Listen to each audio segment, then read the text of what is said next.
All is now set for today's defection of Zamfara State Governor Bello Matawalle from the People's Democratic Party to the All Progressive Congress. He will become the third governor to defect from the PDP to join the ruling APC after the defections of Dave Umahi of Ebonyi State, Ben Ayadi of Cross River State. Former Zamfara State Governor Abdulaziz Yari, who was initially opposed to Matawalle's move to join the APC, now says his defection will add value to the party ahead of the 2023 general elections. There are that are not settled. That's why some of our people whom I'm representing, they're against him joining because he did not demonstrate oneness of his nature and as a leader. But in whatever circumstances we find ourselves, we have to go along with it. It's a good thing that governor is coming because we know we may think, or other people may think that there's added value to where we are. I really kicked against it because the nature of the information, how it reaches us. Because there are so many things that cannot be said before the camera. But if I really kicked against it, I have a reason. And if I supported it, I also have a reason. My reason are my people. Meanwhile, the People's Democratic Party says it will go to court if the Zamfara State Governor Bello Matawalle goes ahead with his plans to defect. According to the PDP, the Supreme Court judgment that brought Matawalle to power was in favor of the PDP and is still in place. Spokesman of the party, Kola Olobodinyo, also cautioned senators, House of Representative members, and State Assembly lawmakers that there is no division in the party to warrant their defection. It warns that the lawmakers that are defecting along with Governor Matawalle will make them lose their seats. The PDP categorically cautions the Zamfara State Governor, Bello Matawalle, to know that his plans amount to a decision to vacate office, as no law allows him to cross over to any other party with the governorship mandate statutorily given to the PDP through the ballot box, as already established by the provision of the 1999 Constitution as amended and the standing judgment of the Supreme Court. There is no division in the People's Democratic Party to warrant defection of any of our lawmakers. The PDP hopes that the Zamfara State Governor, Bello Matawalle, as well as members of the National and State Assembly from Zamfara State, will take caution. Meanwhile, the National Working Committee of the People's Democratic Party has approved the dissolution of Zamfara State Executive of the party. What happened in Zamfara will be a subject of legal jurisprudence, and that our party will take every necessary action permissible within the law to ensure that our mandate is not stolen. So we'll go to court. All right, Tunde, your views on this? Well, I'm looking forward to that court challenge because Matawalle has flown the coop. He's been welcomed with open arms now, as we heard from former Governor Yari there, by APC chieftains. Governor Yari initially was hesitant, but all that is all full steam ahead. He's having a busy time at the moment, being in this welcoming committee and also vying for the national chairmanship of the APC. But it's interesting, we're talking about this yesterday, and how Governor Bello Matawalle actually came to occupy that office is highly unusual. We've talked about how insistent INEC is on, prim and proper, by the book primaries. Failure to do so is fatal to that party, and that is what happened when INEC declared the APC's primaries void, and PDP was the beneficiary because the Supreme Court ruled, quite unusually, that PDP, the next party, the second runner-up, as it were, the first runner-up, as it were, should win, and that was PDP all across the board, apart from 2 seats in the House of Assembly, which should not have happened. The Electoral Act is there, Section 140 and Section 141. They should have gone back for a fresh election, but that did not happen. So that court case stands, as PDP said. So the winner was PDP, not Governor Bello Matawalle as an individual. So I'll be very interested to know what the decision will be, what the ruling will be. And as for those lawmakers who are thinking of decamping along with Governor Bello Matawalle, Matawalle? Well, there is a landmark case with regards to the legislature, and that's Abegunde and Ondo State House of Assembly, where that gentleman lost his seat because he decamped to another party, when, as the Constitution said, that's Section 68 of the Constitution, there was no rift within the party structure to warrant that defection. He actually lost his seat. So they will do well to sort of dust off the law books and get their lawyers' opinions before they make this move. Well, Section 177 of the Constitution makes it very clear that a man can only contest for election in Nigeria or win election or occupy an elected position if he's a member of the political party. And the principle of it is that elections are won and lost by political parties, not necessarily candidates, because we do not have yet in Nigeria the concept or the idea of independent candidacy. And that point was well made in the Amechi case, the controversial Amechi case, the Supreme Court decision in that particular case in Rivers State. It's also been made in the Abegunde case that you cited. Now, I think if the PDP is insisting that it wants to go to court, I think it should be encouraged to do so. Because oftentimes, in the case of legislators, when they are involved, the Senate or the House of Reps, they come up with standing rules on the basis of which, the members are not allowed to vacate their seats. And then the candidates themselves who have defected, who have cross-carpeted, who have ported from one political party to the other, hide under Section 68, subsection 1G of the 1999 Constitution, which says there is division within the party. That's the only condition on the basis of which the Constitution allows you to defect. But we have seen many cases where there was no division. Can Governor Matawalle make the point convincingly that there is division within the political party that brought him to power? You have referred to the Supreme Court judgment that brought Matawalle to power. Yes, that judgment, that ruling was for the political party, not for him as an individual. So I guess the PDP will be helpful if these issues for once, are again taken up all the way to the Supreme Court to find out where Governor Matawalle has done the right thing. However, there's also a moral dimension to it. Governor Matawalle was quoted as saying previously that if he were to leave the PDP, God should deal with him. Mm-hmm. But you see, what his example has proven again is that you cannot trust politicians. But he's not the first person to swear in the name of a political party and to end up defecting from that political party. The history of defections in Nigerian politics is an old one. Mm-hmm. And accordingly, appropriately, it has also been a very controversial one. And all of that is for the simple reason that politics in Nigeria is not driven by ideological commitment. Politics in Nigeria is driven by self-interest. And finally, was Governor Matawalle pushed? All these governors who are moving from the PDP to the ruling party, in May, Professor Ben Ayade. In November 2019, Governor David Umahi of Ebonyi State. Are they under any kind of pressure? And is there any attempt to create, ahead of the 2023 general election, a one-party state or a situation that guarantees the emergence again in 2023 of the ruling party as the winner of the presidential election with a majority at other levels? These are some of the subtextual questions that I think we should avert our minds to. I mean, if the governor can swear, renege on it, I'm not sure he takes very seriously swearing an oath to uphold the Constitution, really. That's all on news headlines. We'll take a short break now. When we return, we'll have the trio of Rotus, Michael, and Aaron Akerojalas give us updates on Africa, global business, and sports stories around the world. Stay with us.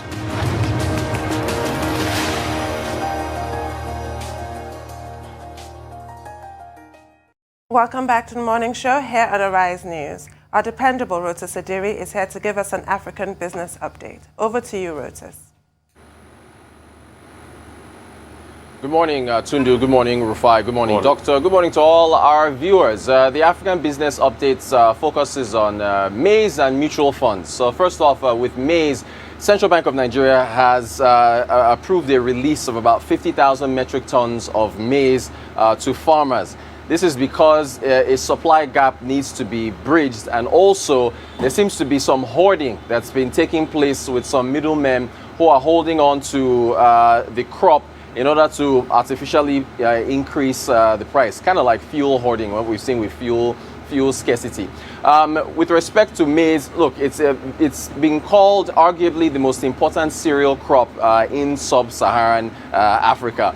It accounts for about 30% of the caloric intake of the average African. It accounts for about between 30 to 50% of spending for low-income sub-Saharan households. So there's also its importance with respect to animal feeds. So it's very important that the central bank actually assisted through the Anchor Borrowers Program, has gone ahead to go and boost maize supply in order to meet the supply gap. Back in September 2020, remember after it was announced that foreign exchange would not be made available at the central bank's window for maize in order to boost domestic supply, some concessions were made for about 4 companies back in September 2020. This is the second or third intervention now that's taking place in order to try to boost maize production. Nigeria is the second largest maize producer in Africa. We average about 10.8, 10.9 million metric tons per year. We're second behind South Africa. South Africa does about 12.9 million metric tons per year. And it's important to note that the Anchor Borrowers Program has actually aided the boost in production of maize, because under Obasanjo, Yaradua, Goodluck Jonathan, we're doing about 7.78 million metric tons per year. But under the Buhari administration, from the onset of the Anchor Borrowers Program, we've been doing about 10.8, 10.9 million metric tons per year. So it's incredibly important that we try to boost the supply of maize, and hopefully we should see an increase in production even going towards the end of this year. So very, very strategic there with what the central bank is doing with respect to maize production. I think I've already mentioned animal feed as well. For maize, we move to mutual funds. We've noticed that with the increase in inflation, the accelerated increase in inflation to double-digit figures, purchasing power has been reduced for the average Nigerian. Also, real rates of return on investments have come down. That is in Naira terms. So what we've seen is that fund managers are actually offering US dollar mutual funds to retail investors. But retail investors have to be careful and have to ask a number of questions before deploying funds into these mutual funds. So one thing to ask is, what type of mutual fund is this? Mutual funds, by the way, are pooled investments. So if the 4 of us were investing in mutual funds, whatever Tundu, Dr. Rufai, and myself invest in it, it goes into a pool, and from that pool, it then invests in whatever securities are out there, and then we get our dividend payments from there and our returns. So you have to ask first, what type of mutual fund are you investing in? Is it an equity-focused mutual fund? Is it a fixed income-focused mutual fund? If it's equity-focused, you have to ask how the equities that the mutual fund is investing in, how they've done over the years. If it's fixed income, how have they performed? Mostly you'll see most of these US dollar mutual funds investing in Euro bonds, right? Nigeria is going back to the Euro bond market in order to assist in plugging the budget deficit. Also, what kind of historical performance have we seen with these mutual funds? Whatever it is that you're about to invest in, how did it do last year? How did it do the previous year? Although previous year performance is not an indicator of what's going to happen in the future. So these are the kind of questions investors should ask. But what we're seeing in the retail sector is that this is an option that is being provided to investors because of what we're seeing with inflation and because of what we're seeing with purchasing power parity in Africa's largest economy. Well, Rotus, quickly, first let us commend the Central Bank of Nigeria for the efforts the Central Bank of Nigeria has been putting forward, particularly with regard to the Anchor Borrowers Program. But my position in this regard is that, look, we are faced with a situation whereby the Central Bank is carrying a much heavier load than it should carry. Each time you bring a topic about agriculture, and the Anchor Borrowers Program and what efforts the CBN has been making, the question I always ask myself is, where is the Ministry of Agriculture? We don't even get any impression of some kind of synergy between the Central Bank of Nigeria and the Ministry of Agriculture. The Ministry of Agriculture has a minister. We only hear from him occasionally. Now, people should realize that they've not been given certain positions so that they can be playing possum and so that other people can be carrying the responsibility on their behalf. But whatever efforts, the CBN has been making, I think we'll commend, but we will not like a situation whereby the CBN is overburdened beyond its own scope with regard to monetary policy. Some other people can argue that the two are related, but where is the Ministry of Agriculture in all of this? That's my question. Now, the second issue I wanted to bring up, which I thought you could enlighten us about, is the statement by the Minister of State for Petroleum, I think this was yesterday, that Nigeria has discovered 206 trillion cubic meters of gas. And that in itself is a major achievement which could be used as a bridge between gas exploitation and the transition to renewable fuel.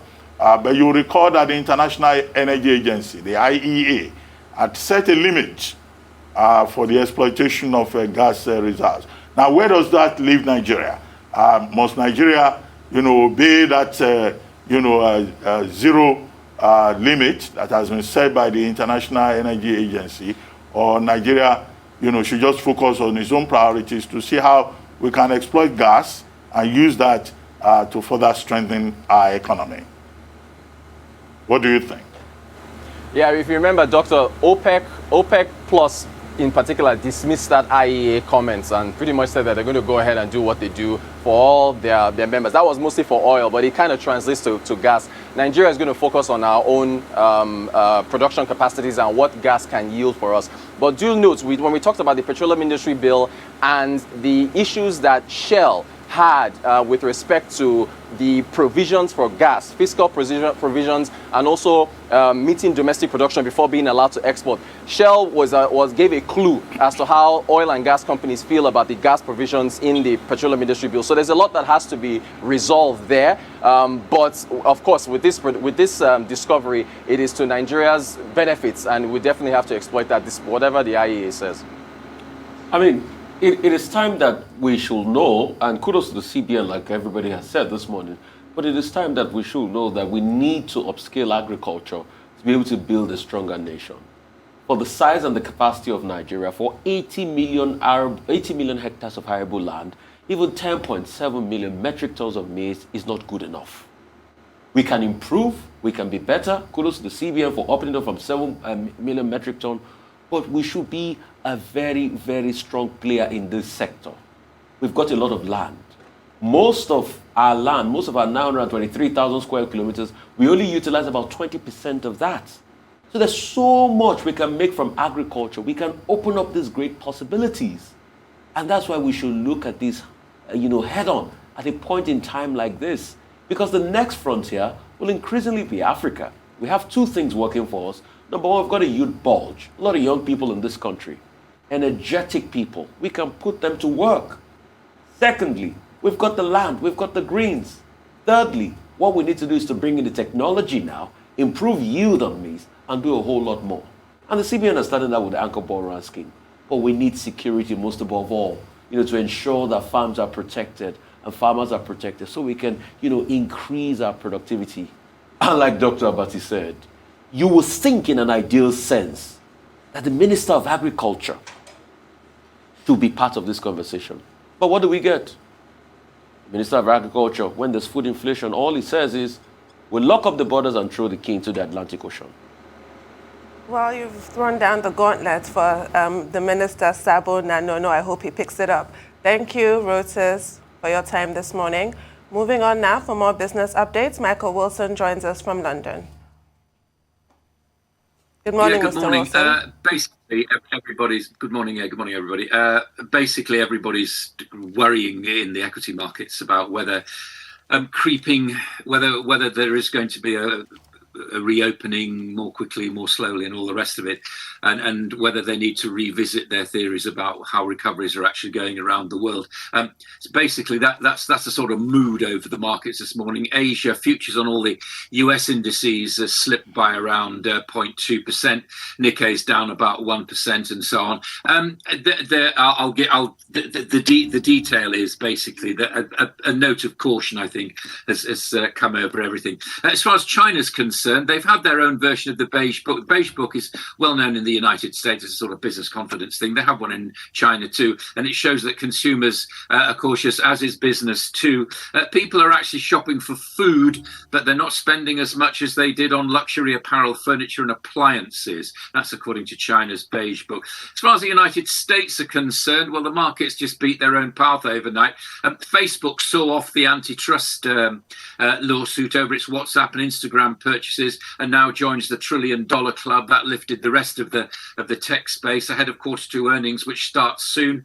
Large US banks have also signalled quite juicy dividend purchases, increased buybacks. They all passed those Fed stress tests, which happened at the end of last week. And so it means that shares in banks are doing quite well. Bitcoin. Now, we talked about that bit of Binance bashing that the UK authorities had subjected Bitcoin to. It shrugged it off, actually. The market's barely rippled. Canada, UK has joined the UK. Germany has too, about Binance. But here's an interesting thread to this. There's a company called ARK run by a well-known US investor called Cathie Wood. It's an innovation investor. It wants to launch a crypto ETF, which will probably balance out the regulatory threats right now. Bitcoin sort of 31,000 to 38,000. It's sort of in the middle of that at the moment. Another warning as well we were talking very briefly about cybersecurity yesterday, direct correlation between ransomware attacks and the rise of Bitcoin. When you look at the rise of ransomware, one cybercrime expert is saying this morning, it absolutely aligns with the rise of anonymous digital currencies. As far as Europe's concerned, we await the big numbers, Eurozone industrial figures and the rest of it, services sentiment and so on. A muted open, though, basically. Nothing's much, I think, is going to happen until the end of the week. Which will have the US jobs figures, of course. UK rather. Now Nissan is investing more gigafactories, battery production and so on. The firm already makes Leaf electric car in Sunderland. It's going to employ more people in the northeast and so on. Our government is contributing towards it, but they're not actually saying how much. However, given that the government has this imposed thing of a ban on new petrol and diesel cars from 2030, it doesn't make sense for them to support it. According to Hong Kong, UK is now at risk the Delta variant of COVID. So basically, Hong Kong is banning all flights from the UK. The ban to effect on the 1st of July. It will affect all passenger flights in Britain, and it will also affect people who actually come into Britain, stay for 2 hours, and then take a flight to Hong Kong. Overall, we have talked a bit about furlough in the UK, given that this is something which is happening all the way around the world. So far, it's cost £64 billion. The success or failure of it, of course, depends on how quickly businesses come back. It was supporting 9 million jobs. Now it's supporting 1.5 million jobs. Something is actually working. Oil, briefly, an OPEC, pre-OPEC plus correction. Business about growth. The rest gold is at Global View this morning, ladies and gentlemen. Good morning. All right, Michael, real quickly, let's go to Germany. Germany released their financial projections for mid and long term. They're saying this year we're sticking to a 100 billion loan. In fact, the debt brake is starting to work for Germany. A lot of people are looking at Germany as a poster child for, probably how nations should run during COVID pandemic. What can you say about the German economy? Okay, so Germany, its strength is the small company network, which is run by families and so on. This is what has given them success after the Second World War. They've rebuilt their manufacturing hugely. They established a very, very strong currency and so on, and they are a prime mover as far as the EU is concerned, and certainly as far as the ECB is concerned. Whether Germany will actually be, well, they've got an election to think about, first of all. They've got also the new world to think about. Does their manufacturing base actually fit into the high-tech world into which we are clearly moving? I don't know the answer to that question. That's a big question mark over any forecast that any economy makes, particularly Germany, as it's anchored so much within the manufacturing revolution that happened until this pandemic. Well, Michael was saying very quickly. In the U.S., a judge has thrown out two cases. One filed by the Federal Trade Commission, FTC, another fight by 45 states against Facebook. How significant is that in terms of the future, of the FTC itself bringing up these antitrust litigations or protests or investigations? And is the FTC likely to appeal or file fresh charges? And then is this likely to have any impact on the same challenge that Facebook appears to be facing in Europe, with UK and Germany and other countries also going after the tech giants? And then OPEC meets on Thursday. Now, what should we expect? Would there be an increase in supply or the demand recovery that everyone has been talking about during the summer months? Is it overestimated? Okay, let's talk about OPEC first of all.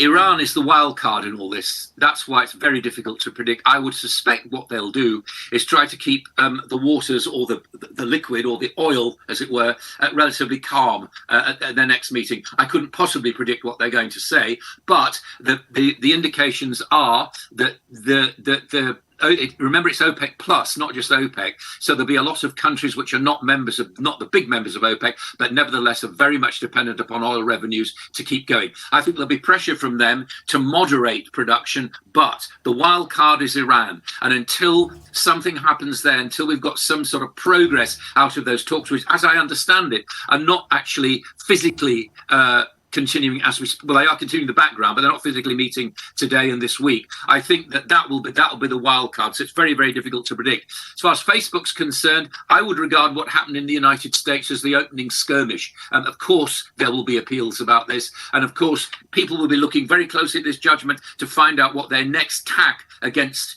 big tech is, and that will include Facebook as well. So an opening skirmish, I would say. Well, you asked about Facebook. I'm also interested in that. You might recall Senator Elizabeth Warren really talked it up during her campaign, and I was quite convinced that Facebook needs to divest Instagram and WhatsApp. But, that federal court, the U.S. federal court, disagreed and threw the case out.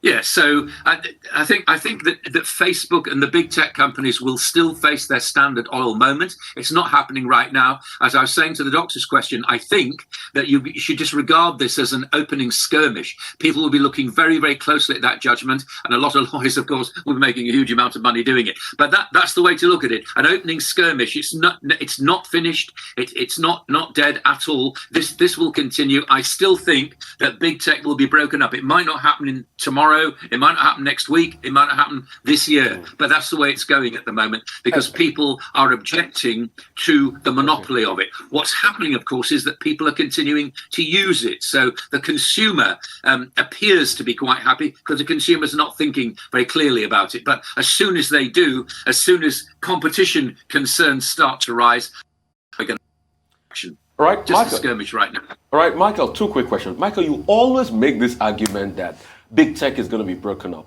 But my fear, and you say the Standard Oil moment, my fear is the fact that if big tech is broken up like Standard Oil, it makes big tech bigger. Because after the breakup of Standard Oil, that was when Rockefeller officially became a billionaire. After the journalist Ida Tabor went on that long tirade, was going to nailed Rockefeller, antitrust laws came in, broke Standard Oil up. Standard Oil became much more bigger. It became the behemoth it is today. So isn't it going to make big tech bigger if you break it up?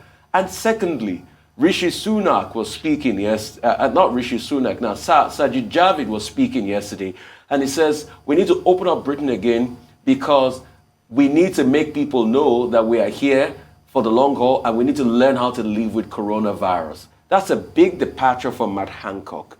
Is the British economy ready to open up now? Just two questions. Right, first of all, Sajid Javid, remember, ex-chancellor, ex-merchant banker, will have to do something about his job at JP Morgan. He worked for city companies before.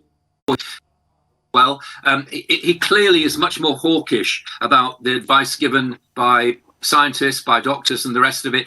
Is Britain ready to open up? Well, I certainly am. And I think many of my neighbours are as well. I think there'll be a huge surge of people saying, yes, we are. Whether or not Whether or not that will increase the spread of the Delta variant, I just do not know. I'm not an epidemiologist. All I can say is that Sajid Javid is at least approaching this really, really difficult question. And I don't know the answer to it. But the question is, can we live with it? Like we live with the common cold, like we live with flu, like we live with road accidents, like we live with the possibility of a meteor strike. It's all about risk. Life is about risk. Investment is about risk. Can we live with it? That is the question. If he's asking that kind of question, I think that actually sends a lot of messages around the world, quite honestly, because we are still, I mean, look, we've got Hong Kong, haven't we? Just reported to you that, didn't I? About how they're no more flights from the UK to Hong Kong after July the 1st. Until when? What's that going to do for business? What's that going to do for trade? Those are the big questions to answer. Well, right, Michael, no, before Michael goes, England will be playing Germany today at 5 p.m. Oh, really? Yes. Oh. In the Euro 2020. You are not aware of that? At this stage of the competition, 4 previous times since 1966, Germany had always beaten England, the Three Lions. Do you think that today the Three Lions of England will be able to do the magic and break the jinx against Germany? It's a very difficult one, actually. It is the match, isn't it? I mean, what is that you can treat this like a semi-final, almost as a final. I mean, look at who's gone out. Portugal are out. France are out. Who would have thought that those mighty countries with all that talent would be dumped out by the likes of Czechoslovakia and Belgium, of course. No, but what I'm saying is it's very, very difficult to predict. If it goes to penalties, I'll be right behind the sofa chewing my fingernails. Let's put it like that. All right. I mean, that's a beautiful segue.